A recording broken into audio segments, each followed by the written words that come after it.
Hello and welcome to Across the Bifrost, the Mighty Thor podcast, where each and every week you and I explore the world of Marvel's Mighty Thor. I want to wish you a happy holidays this Christmas season. We are less than a week out from Christmas Day, and we have a fantastic, festive, funny, awesome episode for you today.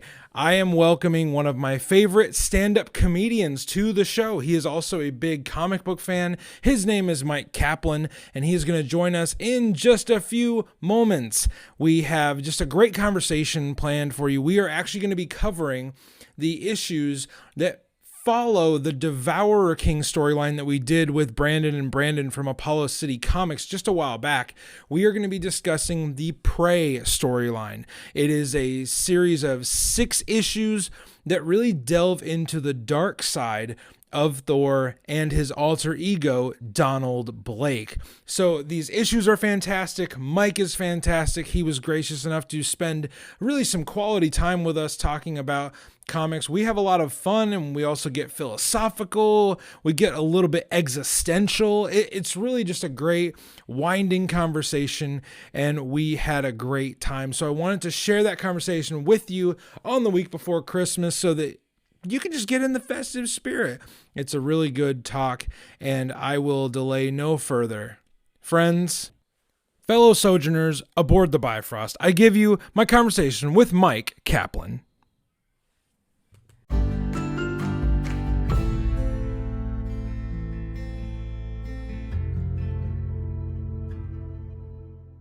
Okay, everybody, I am very, very privileged to welcome Myq Kaplan, comedian, podcaster, on to the show today to talk about our issues. Myq, how's it going today, man? Thanks for having me. I'm happy to be talking to you. I like the idea that we're discussing our issues. And sometimes if I hurt my back, I feel like I'm like, oh, I have back issues. So happy to talk about these. I guess like the ones that are coming out newly are front issues. You don't talk about them as Yes. such, perhaps, but always happy to talk about things that I love with nice people. And so thank you for having me. Awesome. Well, I was really wanting to. I've been listening to your comedy for years now, and I really enjoy like the moments that you'll sprinkle in like comic references. The first one that I remember sticking with me was a Punisher reference that you made in a story, and you've talked about Batman in your sets before, and there's just like these little things here and there, and I was like, oh my gosh. I wonder if my favorite comedian would like to come and talk comics with me. And you said yes. And I was like, holy shit, this is going to be cool. And then we were like, oh my gosh, I actually just read the Prey storyline from Donny Cates. I was like, that's fantastic because that's the next part of Thor, like current modern Thor that I want to cover. So we're going to talk about the Prey storyline today. So yeah, I'm really excited to have you on the Bifrost. I do want to let listeners know, where in the 9 realms are you talking to us from today? Thank you. I believe, if I'm not mistaken, that I'm in Midgard. In between, some of the places are a little cold, some are a little hot. I'm in the one that's just right for human life to flourish as much as possible. Particularly, I'm in the Brooklyn, New York subsection of Midgard. Okay. So really, I mean, if this were the Marvel universe, like, man, everything's happening in your neck of the woods, like right Oh now. yeah, that's absolutely so. Also, I don't know if they already have one, but it sounds like it'd be a nice like roll-on deodorant for your abs. Midgard would be a good name for that as well. Oh my goodness. I could see like the commercial right now, like the Chris Hemsworth commercial. That'd be Yeah, great. it's strong enough for a god, but pH balanced for a human. Yeah. Fantastic. So you're calling in from Brooklyn, and we're actually going to have another conversation with you on our Patreon with just your history of comics, just in general. But I wanted to really just dig into for a moment here your history with this character, because I know you've been Yes, reading comics for a while now. it is so. I would say that Thor was one of the characters that like clearly always knew about, heard of, was ever since I feel like the first, it was like earliest was like Spider-Man, Hulk, X-Men, but then like Avengers was something I never really read or specifically cared about as a kid, but like always was aware of, and I Yeah. remember like I got the Secret Wars story from like the 80s when I was maybe Yeah. 10 or 12 or something, and that was like everyone. And so I would always and it's funny, like I feel like whenever there's like a crossover, it was always fun. We're like, oh, this person does not usually in this book, and Yeah. I would even be excited when they were two characters that I didn't care about at all. I'm like, look, Howard the Duck and Deathlock, weird. And so Because why not? yeah, I probably saw some, Thor appearing like, with Spider-Man, with other people. But I guess maybe for the same reason that like if I would be more of like a Batman guy than a Superman guy, in part because it seems like if you're so powerful, like then what are the things that, what are the stakes that you're dealing with? And not that I mean, since then I've how wrong I was, but I feel like similarly, Thor was just like, oh, he's. I guess I never really thought about it this way, but would relate more to like a Spider-Man who's like seemed like a regular guy, your friendly neighborhood person like me, Yes. like who had challenges in life that made sense to me as a child and an adult.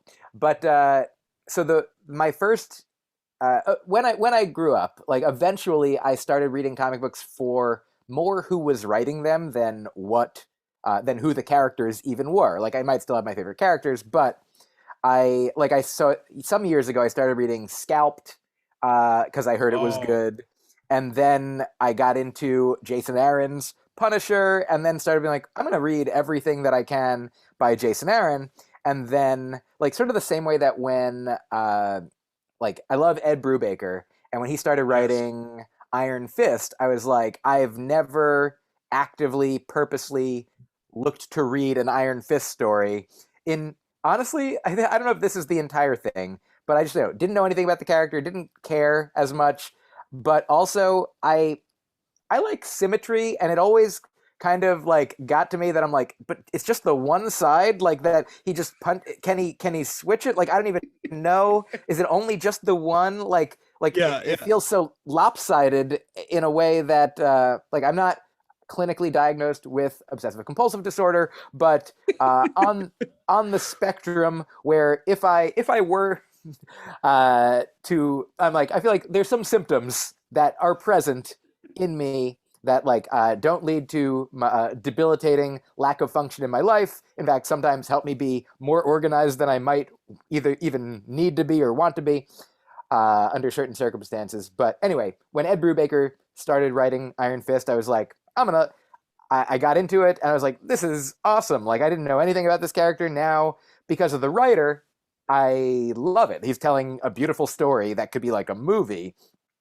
And so the similar thing happened when Jason Aaron took over Thor. That's when I started regularly reading Thor. So not too long ago. Like I guess it's a Yeah. couple of years now. But just like I feel like the very thing that I said earlier, I'm like, what are the stakes going to be? Like how is Yeah. this god going to be challenged? And like I think the very first Thor storyline or THORyline, I don't know if that's how you refer to things here, We will that for now on. that I ever engaged with was called The God Butcher. And I was like, oh, so Yes. there's like, kind of like the only thing that maybe could murder a god. And it was just like, a beautiful story. Like the art was beautiful. Like Jason Aaron's, like, I read things for writing more than the art, but like, I feel like Okay. some of the best authors, some of the best comic book writers, like get to work with these, incredible artists. So it just all came together, and so I just read everything, all the Thor that I could by Jason Aaron, and then once I feel like his story came to an end, and I'm like, it really seems like there don't need to be any more Thor stories. I was like, what else are they? I feel like he like did everything, which is like Yeah. a beautiful. I'm like, you covered it, And then I'd read some Donny Cates stuff before, and I'd been fine with it. And even the first, I forget what the first one was, the first Donny Cates storyline right before It's this the one that we're talking Devourer about. King.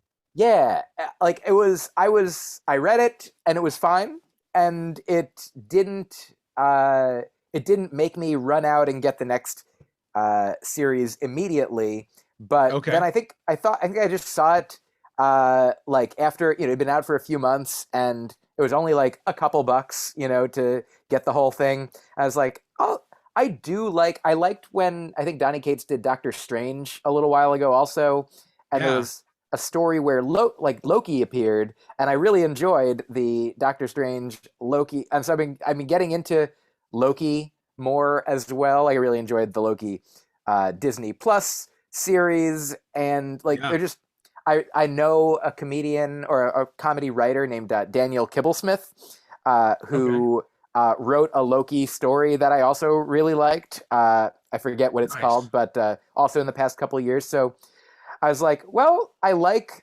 some of what Donny Cates is doing, so let me give it a shot. And then just, I mean, I guess now you're caught up on my Thor, my hist story. I'll stop doing it now. Oh no. Please, please continue at your own discretion. You got it. I So this storyline, like we actually I with some other guys, some other podcasters, we broke down the Devourer King storyline, and I had really wanted to dig into this because this story is so different from the Devourer King, because the Devourer King is like big space battles and oh, he's fighting this cosmic entity that's going to end all life, and it's like, yeah, that's kind of the Marvel pomp and circumstance, everything has to, I mean, being from New York, it's like, no, New York has to be destroyed at the end of this. It's kind of our standard thing. This storyline is much more internally focused, and it's much more going all the way back to the roots of the character. But before we jump in here, this storyline will start off in issue 9, and those of you that followed along with us on the Devourer King story, that only got us to issue 6. Well, issues 7 and 8 of Donny Cates and Nick Klein's run of Thor, just for your education, dear listener, it's kind of a filler story where Thor goes to Midgard and he's like, hey, anybody want to lift the hammer? And this person lifts the hammer and he's like, oh, anybody can be worthy. Oh, okay. That's kind of just the general little thing it's getting at there. And then this story starts, and I want to give a brief overview, and then Myq, I'm just going to ask you, like, what did you like about this story? What did you not like about this story? Like, we're just going to pick it apart at our own kind of buffet style. We're just going to Sure. go at it, the parts that we want to discuss, and the ones that get left, they can be for someone else to discuss. So basically, overarching theme of this story is, Thor is still struggling with the fact that the hammer can be picked up by other people now. And like Loki picks it up in this story, and he says, oh, you didn't think I could do that, you didn't think I knew. And Thor's like, okay, I just need some time away. I just need some time away from this. Like, being the All Father has gotten to me, and it's a little bit stressful and taxing, so I just need to get away. We haven't let Don Blake out of the box in a while, and we find out that Don Blake has his own little paradise. When Thor shows up, Don Blake goes away and he goes into his paradise. It's been a long time since Don Blake has come out, and things have changed for Don. Don is not the almost simplistic, altruistic doctor that he used to be. And he, being the alter ego of Thor, he knows what being Thor is like. And when you're taken away from that power for so long, he goes mad, and he becomes this, throat slitting killer who goes throughout, and he's hunting down Thors. And when he's in the world, Thor is back in this paradise, and he has a conversation with the Midgard serpent who Don Blake killed. And there's a lot of different aspects of this. And then at the end, Odin is brought back into the fight. Thor and Don Blake have this final confrontation, and Thor puts Don back in his place. figuratively speaking. So this storyline, there's so many different characters in this storyline. There's so many different references. The Frog of Thunder shows up. There's just so much good stuff in here. And I just want to throw open the wide-ended question, Myq. What did you think of this story? It was real cool. I really Yeah. liked it a lot, and I'm happy to be talking about it. I'll add one additional thing that in the two filler episodes that precede this story, there's like one kind of like one foreshadowing kind of thing that happens, and I couldn't quit. And so in the story where Thor is talking to the dude who is just a dude who picks up the hammer and enjoys that power for a few moments, a Like a little while. Make-A-Wish. Yeah, that guy's like a mechanic, and Yes. he's talking to Thor about the challenges that Thor is facing, and that he kind of like. So I just reread it today, Okay. and so sort of fresh on my mind. I noticed, I was like, I also thought it was like, oh, a completely separate story, but he's like, hey, sometimes when something's not working, like your hammer, like if you just like turn it off and on again, uh, then then maybe it'll start working again, and that's like a thing that leads Thor to be like, oh, maybe I do need like a reset if I go like in and out for just a day. So that sort of led to that. It seems like. And then he was like, and what if it doesn't work, like turning something on and off? And the guy was like, well, then I usually just hit it with a hammer. And it's great. It's fun. So a couple of things that I like about this story. One is like, I mean, it looks really cool. At the end of I think it's like a 6-issue arc. And at the end of every issue, like until the last one, there's just like a really cool like image and like a revealing surprise, like when we see that Jane Foster is back in the mix, like, oh, what is this going to be? When the frog appears, when like So good. I think when Odin appears, just like all of these characters that like it's so I really like Dan Slott, and I Yeah. think that a thing that he does really wonderful. He does a couple things really wonderfully. One of them is I remember in reading his Fantastic Four, there was one story in particular that I was like, it seems like a classic story that could have been written in the 60s and also is like brand new and introducing new, characters. And Yeah. like, I was like, how it's amazing, like the combination of the classic and the new.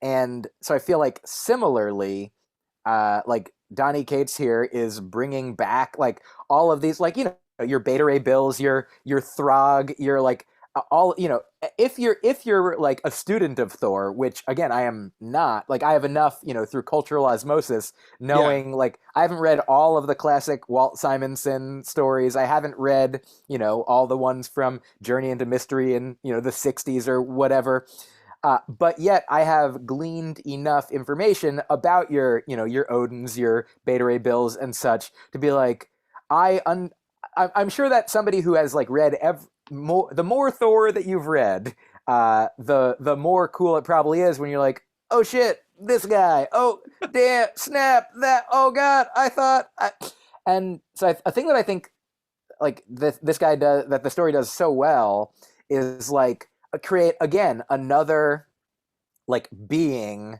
that is capable of like supplanting, dismissing, like defeating, Yeah. like by taking on, like he's looking for all of like the Odin energy that he can, so he's like taking any energy that Odin gifted to somebody, he extracts and then becomes more and more powerful. And I feel like so I think like wow, I think he says something like explicitly like you've never he's like because he has Thor's memories, he's like talking to the Asgardians who are fighting him, and he's Yeah. like, I have his memory, so I've fought you all hundreds of times, and you've never On me. encountered me. And I think then he like dispatches Doctor Strange at one point, and Doctor Strange is like, this guy is something that you've never faced. So I feel like again, like the classic mixed with the new. It's like Donald Blake, like the oldest referent, in the Thor Yeah. universe, like used to be just like that was, like Peter Parker, Spider-Man, like Bruce Banner transforms into the Hulk. Yeah. And similar to that, like I feel like it goes back and forth between like who remembers what of the alter ego. Like there's I Yeah. feel like this classic Buddhist story uh, of like, I don't know if it's Buddhist specifically, but the idea that there's like a man dreams that he's a butterfly, and then what? But during the dream is like, is it a butterfly dreaming that it's a human, or is it a human dreaming that it's a butterfly, Yeah. or both, or what's going on? And so I guess one question I have for Yeah. the story is, and I don't know if you can answer this, but I'll it try my because best. Donald Blake says that he remembers, he has all the memories of Thor, but then when he's out to dinner or lunch with Jane Foster, and she says something like, "Oh yeah, I didn't really get along with Odin when I was Thor," and he was like, "When you were what?" Yeah. And clearly, and so when Jane Foster was Thor or would become the Thor that she was, like that isn't always clear to me whether is it the same mind in a different body? Is it like is there going to be a story Yeah. like this for Jane Foster and Valkyrie, or Thor, the Jane Foster Thor, where Yeah. in the future be like, oh, did she go to a paradise place like this as well, or is it completely different? Why didn't Donald Blake know that this was happening? Because I mean, I guess I understand my explanation now to answer my own question would be that there isn't just one Thor, of course. Like there's all these Thors, like Yes. a force of Thors and such. I really did also enjoy when they did was it Battle Zones for like Yes. a Marvel, like big crossover thing Yep. where there was Battle World maybe, Yep. and one of the stories was like the Thors were like the governing policing force of Yeah. that universe Yeah. for Doctor Doom, who was in charge. And I really liked the like police procedural Thor murder mystery. So that's another Yeah. like beloved Thor story that I really enjoyed.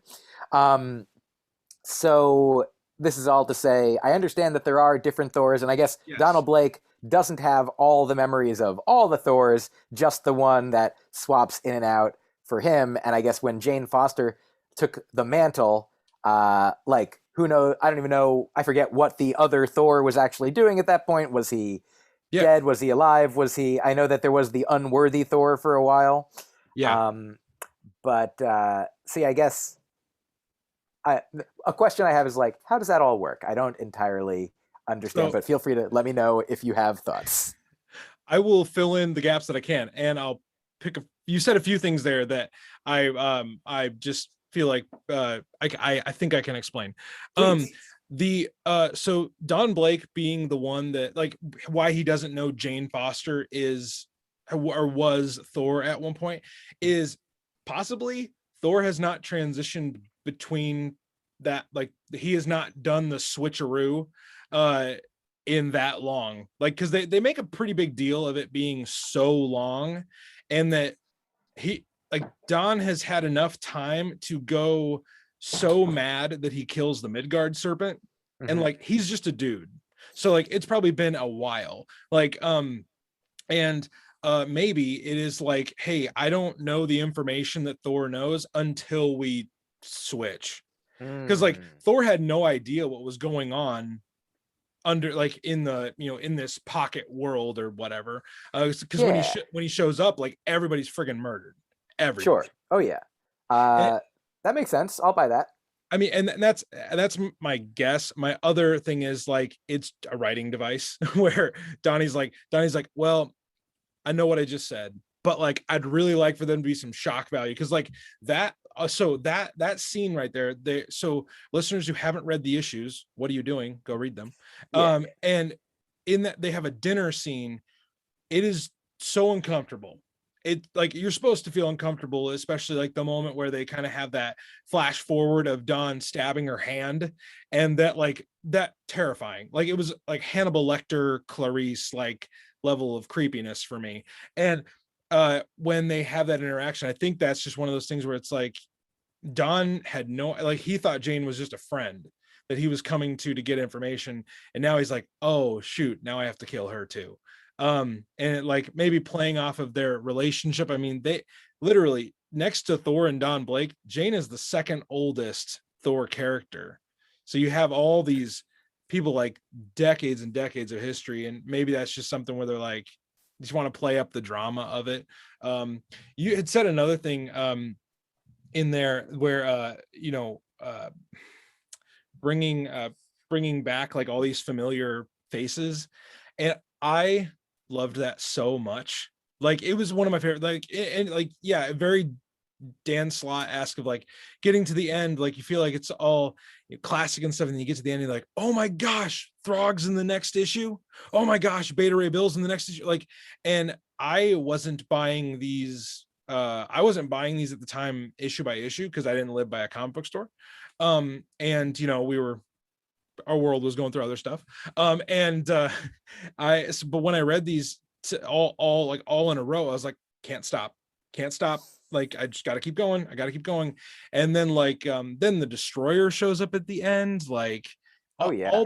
all the Thor pieces were there, and Donny Cates just kind of like threw them up in the air and was like, I'm just going to arrange them differently.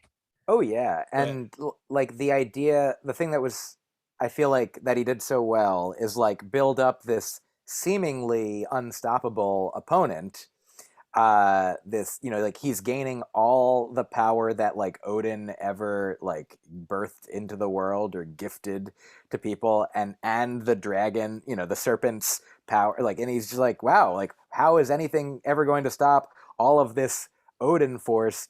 And then like the fact that the whole time, we know that Thor has taken over for Odin, and Thor like has his own power, and he's like, oh yeah, so you're not going to get any, Odin, you can do all the Odin stuff you want, but like Odin's like, out with the Ode, you know what I mean? And in with the Thor, and it just like it was so rewarding. Like a thing that I like, maybe I don't know if this analogy will be as resonant as I want it to be, but Okay.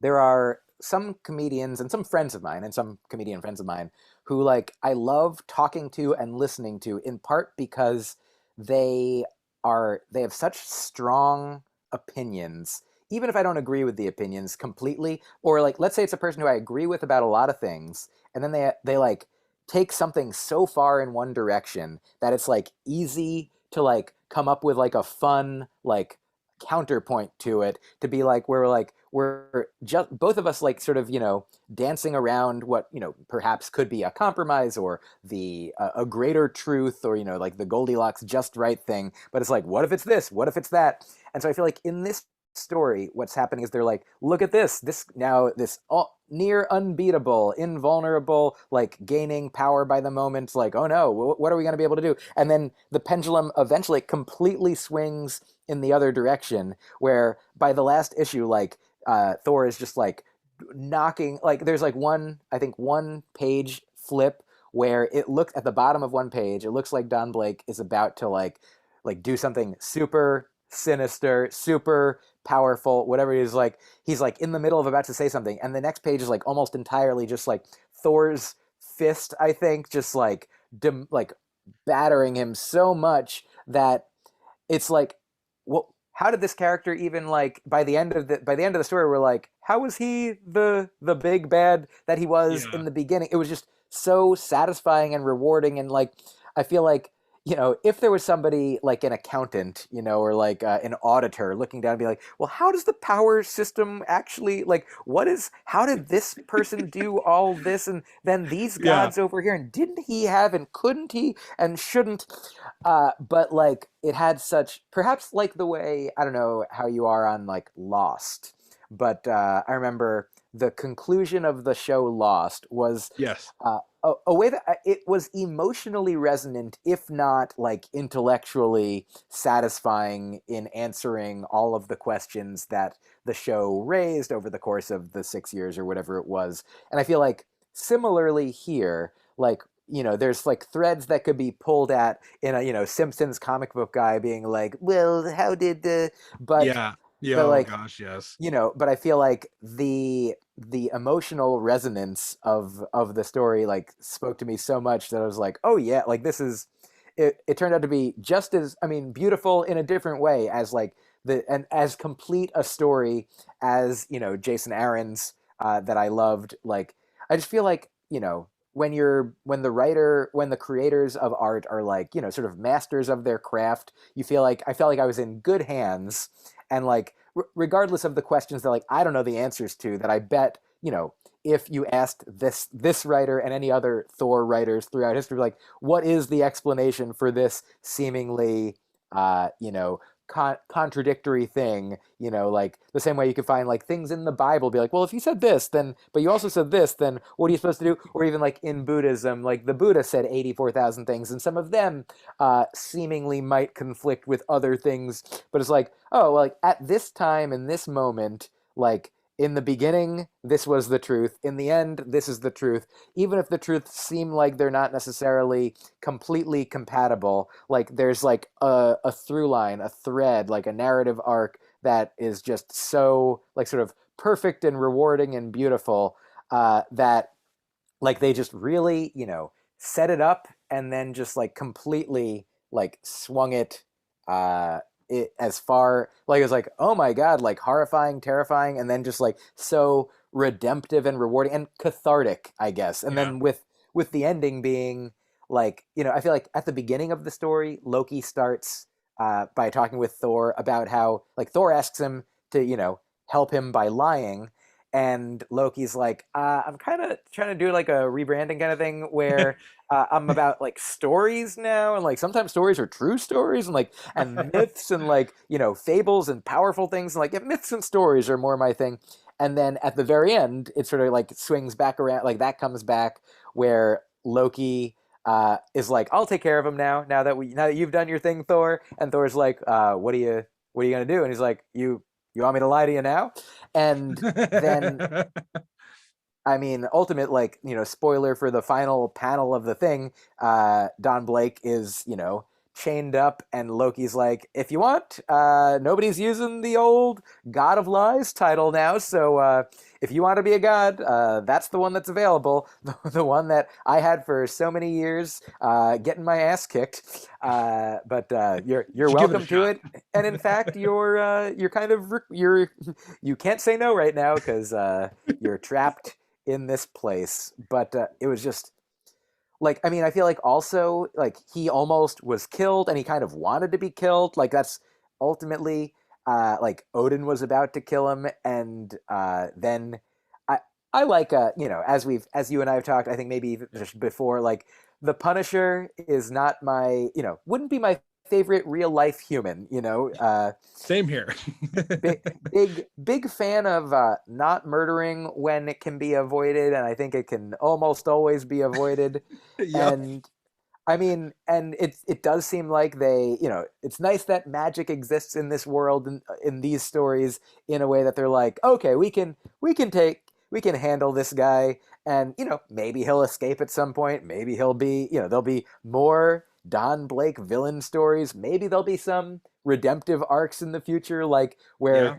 in the the Fast and Furious movies, it seems like every one of them ultimately there's like a villain that the next episode they're like, actually we need your help on this one to take down an even bigger villain. So maybe Don Blake will come back into the heroic fold at some point. Maybe there'll be some reset of the universe that will, who knows. But because I also, the fact that I knew that Don Blake existed as, Thor's alter ego, but Yeah. didn't know about this, this paradise world that he inhabited. And I don't even know if that was part of the canon to begin with, or if Donny Cates like created that out of whole cloth, whatever the case may be. Like, I'm like, oh, like I didn't even know that Don Blake was still a guy. Maybe he wasn't. Maybe if this story didn't happen, then it would have been like, yeah, that was just, he was a guy. Now he's Thor. It's all Thor all the time. Everything's cool. Uh, but yeah, I just really I liked that I didn't have to know all of the history of like decades and decades of these characters. All I had to Yeah. know was the basics that I knew without even doing any like learning or research or prerequisites. And like now again, like it made a beautiful new thing out of like previous pieces that I didn't even know I had and was like doing the puzzle of. Yeah, I mean, there. Wow, there's so much there that I agree with, wholeheartedly. Like even like the when you're talking about the transition of like we started here, and we thought we were going in this direction, and then we ended up at the end and we're like some parts of it were redemptive, but then also other things changed along the way. And this story I think is a good example of like back when Dawn begins, Dawn is so boring, bland, nothing like one of the other parts of my show, Mike, is I'm going through the history of Thor one issue at a time. Wow. There are very few gems at this point. We'll put it that way. There's a lot of archaic style writing, and it's a lot of a picture's worth 1,000 words, but Stanley also believed that 1,000 words was worth 1,000 words, so he wrote them. And but like taking that version of Don Blake and then putting it through the Donny Cates filter, and being like, oh no, what one thing I've noticed that Donny Cates loves to do, because I've read a few of his other things like his Venom stuff, and which is I highly recommend. And then I just read the first issue of his new Hulk series with Ryan Otley. Oh, cool. And what I've noticed about his writing style, and it's perfectly displayed here, is that he loves pitting a hero against their dark side. Mm. And so like Don kind of becomes Thor's dark side, because you were right, like earlier, like Thor's not really relatable, like as a almost a Clark Kent Superman like character. He's not instinctively relatable, but now he has a dark side and he has demons and he has responsibility of the things he's done in his past, and Dawn reminds him of all of those things and he has to put his past down. Bruce Banner's about to do that in the Hulk series, where Bruce Banner's the bad guy and Don Blake is the bad guy here, even in his Venom stuff. Eddie Brock and the symbiote and all that. I just think he's really good at drawing distinctions between a hero and their dark side. And one of my favorite segments of the last issue is when Don is, you reference this, where Don is almost begging, like, if you're gonna end it. Like but he has this, I'm gonna paraphrase because I don't have it in front of me and I don't remember it word for word, but he basically says like, unmake me, like I didn't ask to be made, like you made me so that he would have something to hide behind at times, like, well, now I'm in the light, and either unmake me or you should have never made me. And it kind of like throws the responsibility back on all of them, because Don was like a toy. Don was like a toy being played with.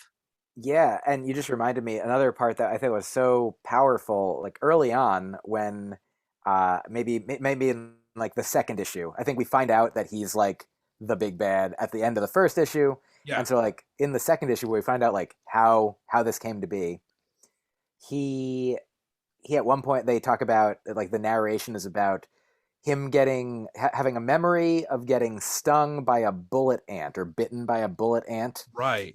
And so he was like on a trip. So Donald Blake, the doctor, was in his past has a memory of being on like a trip, like a Doctors Without Borders kind of thing. It seemed like or like Peace Corps type of thing. He's in the jungle somewhere, helping out, providing medical care, and while he's there, gets bit by this like ant that it said can be possibly the most pain that a human being can be in, and it like debilitate him for a while. And so Donald Blake has that memory, and now that he's learned that that didn't ever happen for real because he was just created as a full formed adult. He was never a baby. He was never a child. He was never a teenager. Yeah. He was never in med school. He was just born fully formed from Odin's creation to be like a lesson to teach Thor humility or to help him understand what it is Yeah. like to be human. And so he gave him human Yeah. experiences like I know I'm bringing up Buddhism a lot. It's just something Yeah. that Yeah. a lens that I like seeing things through. Like the Four Noble Truths in Buddhism. Like the first one is that like suffering is, that there is suffering, that this world that most of us that we all inhabit, but that Yeah. unless you are like a divinely enlightened being, a Buddha, or what have you, you are in samsara. You're in this samsaric cyclical existence that, if you believe in like rebirths and reincarnation, like, until you get to enlightenment, until you get to nirvana or liberation, like then you're going to keep, like, life is suffering. There's going to be suffering. And there is, the rest of the noble truths are like the causes of it, the cessation of it, and the path to the cessation of it. But it seems like the question that Donald Blake asks, of the world, of Odin, is like, why would you create me? Why would you create a being only to suffer?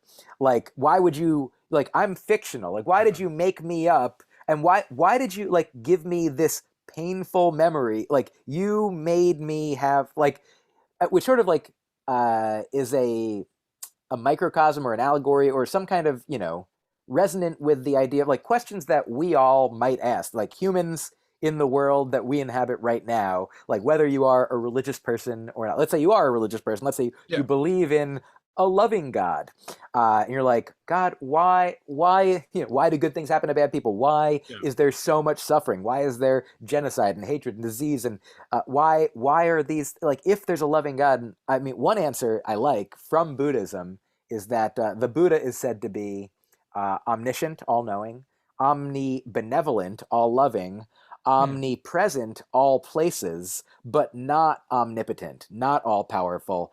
And that is why, so if you can imagine a God that's all those other things, not to say that the Buddha is a God, but let's say imagine the classic, the God of the Old Testament, the New Testament, etc.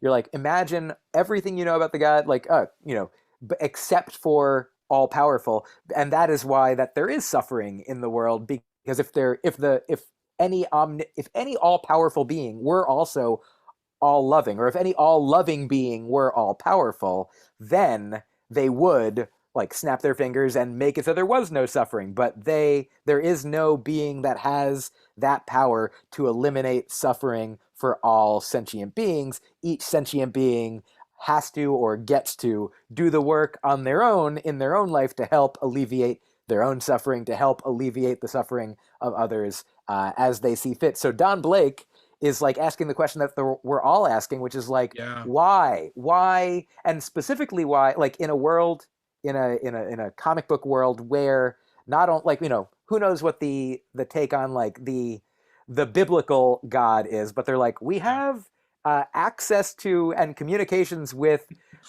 literal gods in this Yeah. story. And he's like, so Donald Blake knows who his creator is, that he was created, why he was created, but then he's like, why did you do this? You didn't just do this to Thor, you did this to me. Which, when I was in college, I studied philosophy and I took a few ethics classes. And in one ethics class, we discussed like what seemed like a conscious, a remorseless, conscienceless, like killer who like just we read like in detail about some of the murders that they committed, and like we discussed, would it be right to put them to death? Would it be, is the death penalty, a fair punishment? And we're like, oh man, this seems like this person, like, how could they be rehabilitated with all that they've done?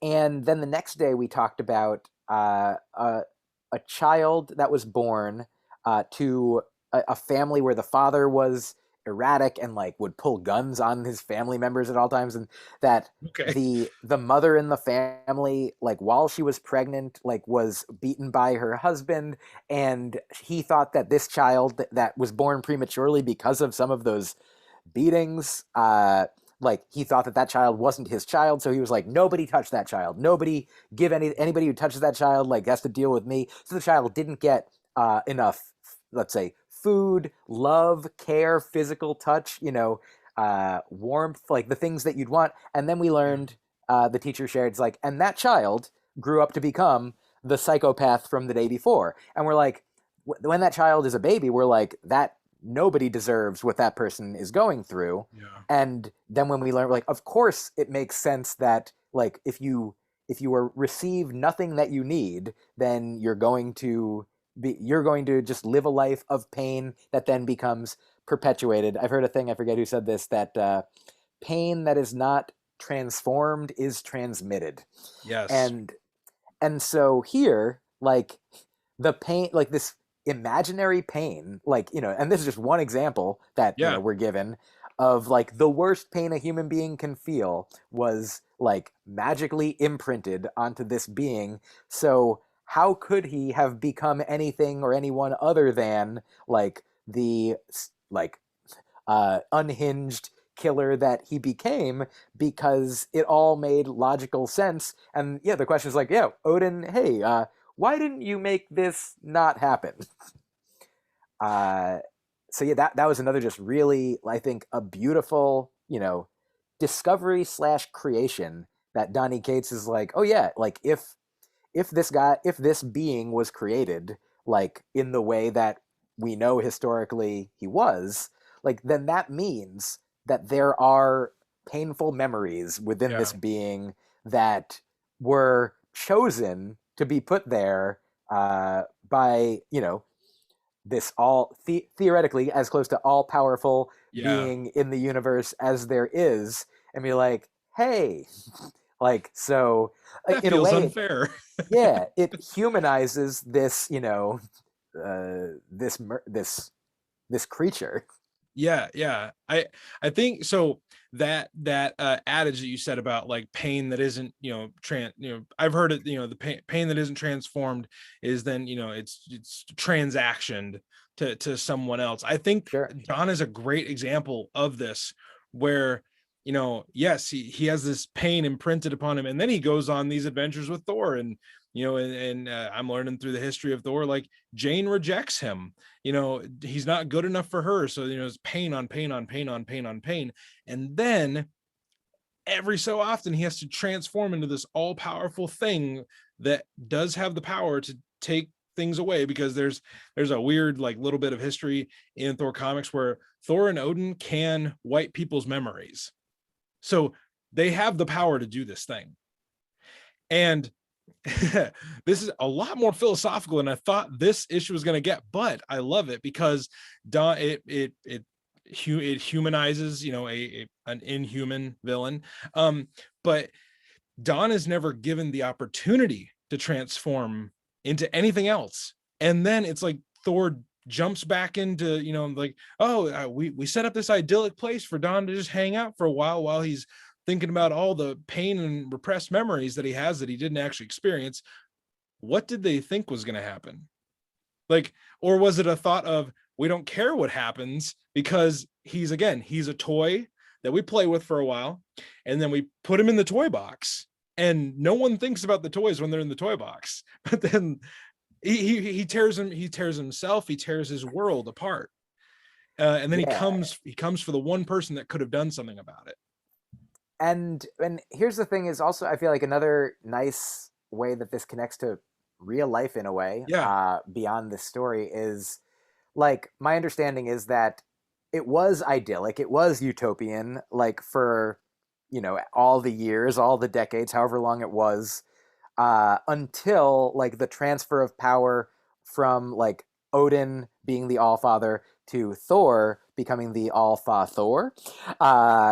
Who Weird if he's the All Father because he doesn't have kids yet, as far as I know, unless I'm mistaken about that. He's like the all uncle or something like Yeah, that. the All Uncle. That's another thing that I really like. That I think I only noticed in, like, the Jason Aaron run, that he's like, oh, the all this, the all that, like, that they're like, oh yeah, we're just, like, I mean, creating these new things that feel, again, timeless, because then Yeah. once they're created, they're like, oh, in the story now they have been here, we just haven't referenced them because they didn't exist, but now they exist sort of retroactively through all the space-time continuum of, this universe, Yeah.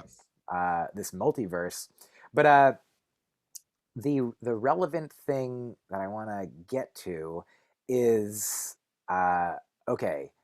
Ooh, I might be losing it. So we were just talking about uh, going on these adventures. What were we talking about right before now? the It the seems. the the, the idea that like Don isn't given a chance to transform. Yes, And got it. Yes. yeah, So the transfer of power happens. yes, Thor becomes, the all uncle. Odin goes off and does his own stuff, and it seems as though, like, I mean, my speculation or my take on, like, yeah, what I mean, and my understanding from the story is that at that point, that is the point at which, like, the Odin magic that was powering the idyllic place where Don Blake was living fine, like, shifted, because for whatever reason, it's like my grandmother died last year. Uh, and she was 91, and she lived, like, a good life, as one yeah, can, and as far yeah, as I know. And I love her and I miss her, and I have now, like, been talking to my mom more, because my mom was her only child, I'm my mom's only child. And there are, like, stories now that my mom's like, oh, if only we could ask grandma that to get, the exact, like, we're like, oh, well, I guess all we have is our own memory, our own speculation, our own records. Or, like, my mom has, like, she had some bank accounts that were, like, linked with my grandmother's, and so she now has the information that can unlock certain things but not other yeah, things. And, like, when there is a transfer like that, when, that hopefully, like, we all, if only we all could get to, live as long a life as we want and deserve, and then as the end is approaching, be like, well, I guess let me, you know write up a will, let me, tell you where the key to the safety deposit box is, let me yeah, make sure you have all the information so that all of the assets can be transferred, the information can be transferred. But, like, if you forget to do something, then you're like, oh, well, I guess what that will never be able to get into that box, literally or yeah, metaphorically, or know where all the stuff is. And it seems like, I mean, for, I understand that the gods in the Marvel universe are not, like, the, literally, I mean, I guess it depends on the story that you're reading.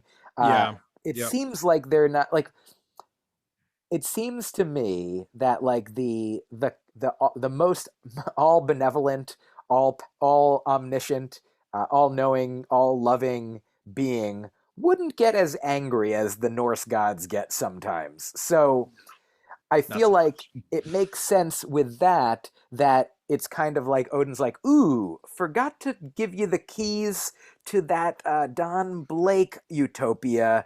You want to make sure there's enough gas, in that to keep that thing running. Like, that, it seems like it was an oversight, to not provide the oversight necessary, to keep that. And so, because of that error, that, Yeah, if humans are made in God's image, now God is, remade in, like, oop, humans make mistakes, and so that means that sometimes God makes mistakes, and so then that's what led the serpent to be able to get in there to try and, like, team up with Don Blake to, like, reveal, like, this villain being like, hey, you've been, unaware of this valuable truth about yourself. Hey, do you want to get back at the people who did this to you, the gods who did this to you? And he's like, yeah, and also, I don't care about you either, so I'll start by murdering you, and then I'll have power, and so that's, like, I get the thing that connected with me,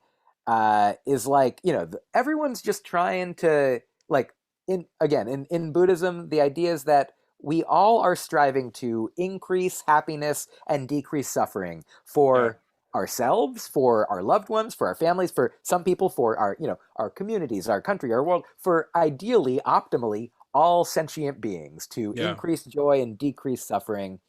And we don't all know how to do it the best. We don't all know what will lead us. In fact, sometimes the things that we think will lead us to happiness actually bring us in the other direction.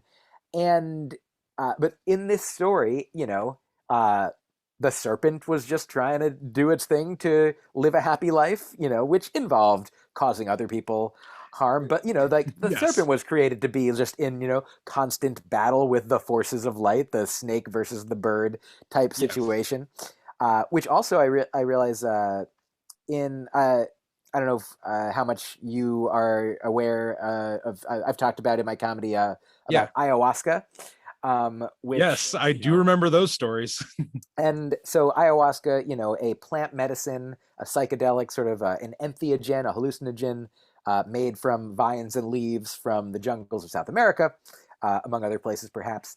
And when I've done these ayahuasca ceremonies that are led by a Peruvian man who, has been working with these plants for decades, he has shared stories about the Peruvian culture that maybe goes back even longer than Peru, but that there's like the heavenly realm, the earthly realm, and the nether realm, sort of the realm of the dead, as represented in the culture by, but going from bottom to top, the snake, the cat, and the condor.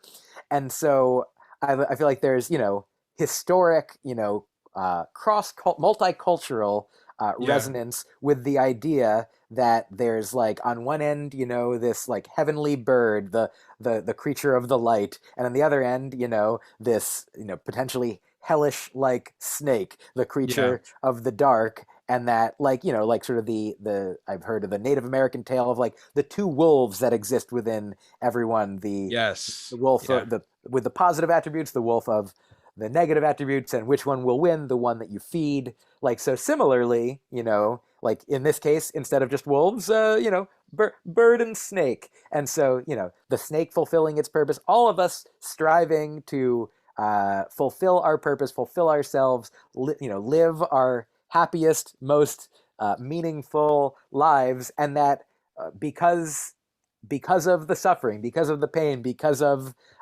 the things, the legacy of things that we were birthed into, that Yeah. were not our responsibility or capacity to even know what it was until we're here and we're like, well, I'm just doing the best with what I have, and like, oh, yep, one God forgot one thing, and then yep, oh, sorry, this now god dragon creature is on the loose and has your memories, and uh-oh, my bad. Oops, skadoops. Yeah. Yeah, it's funny that I feel like this episode needs to be like retitled like we talked about philosophy a lot, and then there was some punching at the end, and that that that that faded. But there is a we've already talked about the conclusion of this story for Don. Really, Thor just kind of he comes back, he wins the battle. He tells Odin, he's like, bro, that I'm the all uncle. Like, I've got this. And then Odin kind of slips back away. And everybody kind of goes back to what they're doing. Like, there's a few consequential things there, but like everybody teams up to beat Don, and then they all just kind of go their own way. And but as we wrap up this conversation, I know that you like to do this on your show Broccoli and Ice Cream, where you're like, hey, is there any part of this story that we didn't talk about that you were like, ooh, before we shut this down, I really want to hit on that, or maybe go a little deeper on this thing. I just want to give you the opportunity, and then we'll shut this one down.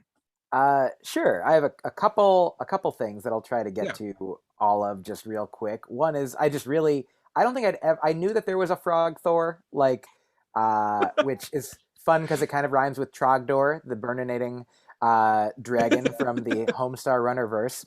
Um, I and That's a so blast from the past. oh yeah, I wasn't super familiar with the Frog Thor, but I really loved the issue with him and Lockjaw, just like Yeah. bouncing around everywhere, and just I feel like that was sort of like a little microcosm of the thing that I loved, of the larger thing, where it's like, oh, this all powerful being. How are we going to beat him? And at the end, of course, with this other all powerful being, don't even worry about it. But in the frog episode, it's like the frog was doing great, like was really pounding him for a while, Yeah. Yeah. and then eventually we find that that didn't work forever. Um, but it was just such a cool little bonus story that I didn't Yeah. wasn't super familiar with and liked a lot. Um, Another thing I like is what is it? Oh, I mean, just the name of it is Prey, Prey, because it's sort of Yeah. like Don Blake has become this hunter and Yeah. is going around attacking. And also, I don't know, I'm sure that the thought crossed his mind that the other word for Pray is Yeah. a word that is associated with gods in this way, and like like hopefully, I mean, he was sort of like praying for things to be Yep. other than they were, and as were many Absolutely. characters. Um, and I think that that might be. Oh, the only other thing is just a one final joke that I didn't get in, but I will. Is it seems like Loki, now is an ally more, and so it Yeah. seems like at the Don Blake might be a person replacing Loki's place in sort of the pantheon in the storylines here as a real Thor in his side. Uh, you know, every every heroes has its Thor. Um, Oh my gosh. Though that's going up on the show. I so but before I just wanted the name fascinated me too because I like Jason Aaron and I he is my Thor writer. Like he is the reason that I love Thor. Everything else, back then, I started with the Chris Hemsworth movies and Jason Aaron's Thor. That's what I started with, and so I've done a little bit of research into the man behind the writing, and I've done the same thing with Donny Cates. Both of these men are Jason Aaron. I've heard him say this in interviews that he's an atheist. Like he grew up in a religious household, but he's an atheist, and I don't want to say definitively, but I believe Donny Cates is along that at least like agnostic, definitely not like strictly spiritual in any organized way, we'll put it that way.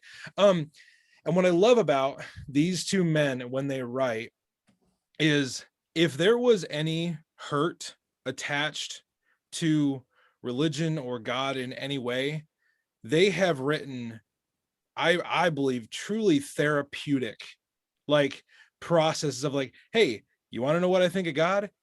Here's a volume of Thor. This is what I think of God. Like you referenced the God Butcher earlier. Like it's one of these storylines that Jason Aaron will be known for when his career is done. People will think of a lot of things, but the God Butcher is something he's gonna talk about, or that we'll talk about with him. And with Donny Cates also, this is I think this is a good example of like, yeah, even gods have a dark side. Like even we all have this potential for like a duality of like what would happen if like our worst nightmare, what if we became our worst nightmare? oh And yeah. I think both those men do a great job of digging into the depth and the complexity of like what does the shadow of a god look like.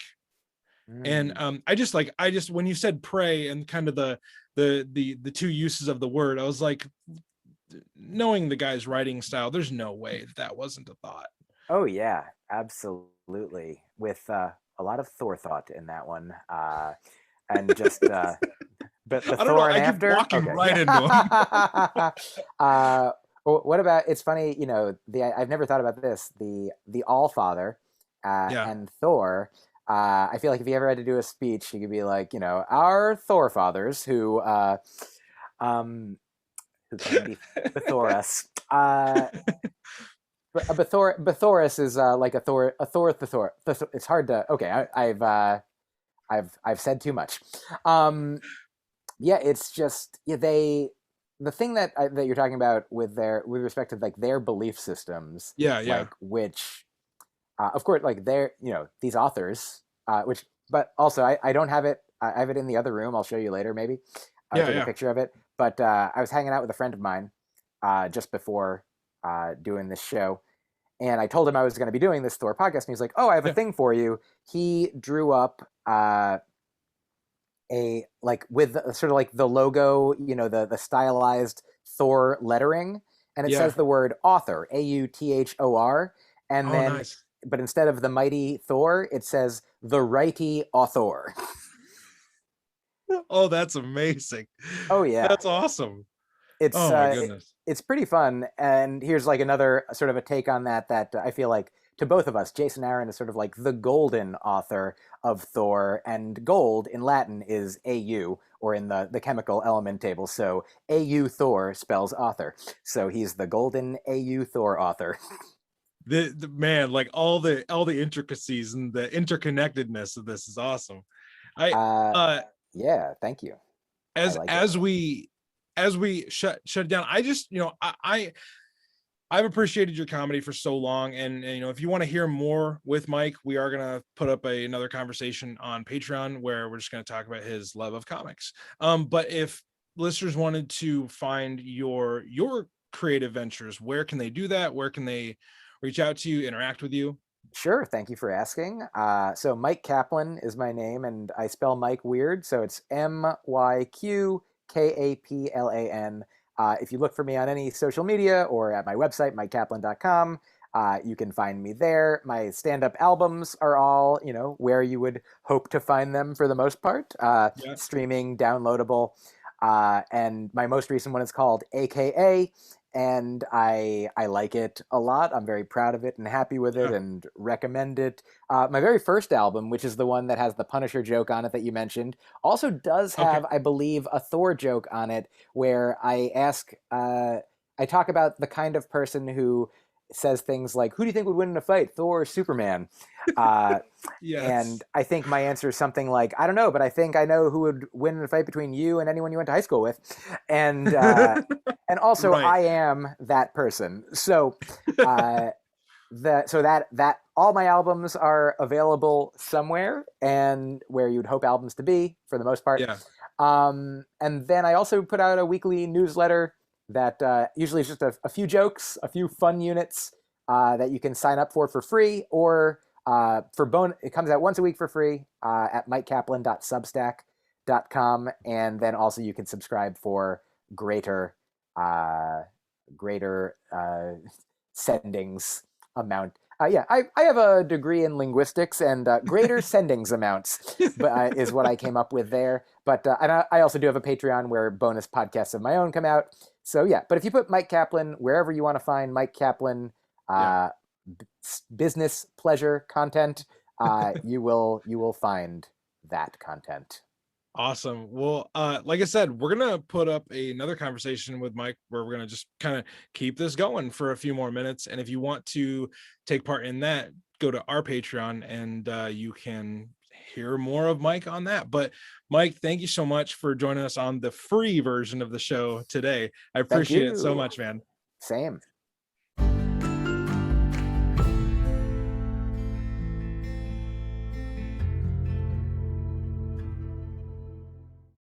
That is going to do it, everybody, for our conversation with Myq Kaplan. Be sure to go check out all of his comedy albums, his podcasts, and his music. Even his music is phenomenal. So go check out all of his stuff. Support him. You can go follow him at Myq Kaplan on Instagram and Twitter. He is a great, funny presence on both those platforms. So I recommend that you go check him out, and that you go check out the other part of our conversation on Patreon. Go to the Across the Bifrost Patreon page, and there is about 25 more minutes of Myq and I talking about his love of comics, the series of comics that he collected the most of. I'll bet you're not going to be able to guess what it was, but he talks about that on our little bonus chat for you. So go over there, sign up for Patreon just for a few dollars. You get some more bonus content. It's a lot of fun. So go check out our conversation over there. I also recommend this week. So we've done a few iterations of this Ryan Recommends, and a lot of it has been content or a movie or a show or a comic that I want you to go out and read. This week, I recommend that you have a happy holiday. Yeah, I know that's kind of cheesy, and I know that's, of course, we all hope that each other has a good, happy holiday, but I understand that Christmas is a crazy, busy, hectic time of the year for most of us, and I just would like to remind you, to recommend to you, take a deep breath, have a great Christmas. Have a great holiday, whatever you're celebrating, whoever you're celebrating with. Have a great week. Have a great week leading up to Christmas. Listen to some Christmas music, read some Christmas comics, watch some Christmas movies, get in the spirit, and enjoy your holiday. That's what I recommend for you today. I also recommend that you go rate, review, and subscribe to our podcast on iTunes. Go follow us on Spotify and continue the conversation with us here at Across the Bifrost on our social channels. We are at Mighty Thor Podcast on Instagram, and we have a free public Facebook group. We just ask that you be kind and courteous to all the other members of that group. Over on Facebook, just search for Across the Bifrost Mighty Thor Podcast.